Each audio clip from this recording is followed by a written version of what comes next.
আসসালামু আলাইকুম রহমতুল্লাহ। আমি এখন সিফাত নিয়ে কিছু আলোচনা করব। সিফাত কাকে বলে? হরফ উচ্চারণের ভঙ্গিকে সিফাত বা কাইফিয়াত বলে।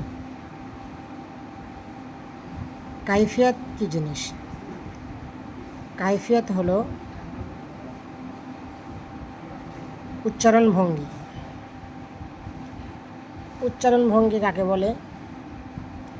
হরফ উচ্চারণ করার সময় মুখের দুই ঠোঁট কেমন হবে?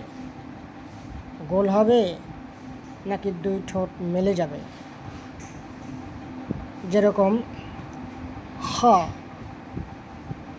আমরা আগে পড়েছিলাম হ হ, এরকমভাবে পড়েছিলাম, কিন্তু এখন সে মুখ গোল করার থেকে বিরত থাকতে হয়, অর্থাৎ দুই ঠোঁট গোল করার থেকে বিরত থাকতে হবে। যেরকম হ হ, এই মুখ নড়াচড়া করানো, এটাকে বলা হয় পেশের সময় গোল করা, অর্থাৎ জবরের সময় মুখ মেলে যাওয়া বা খোলা, এটাকে বলা হয় ভঙ্গি।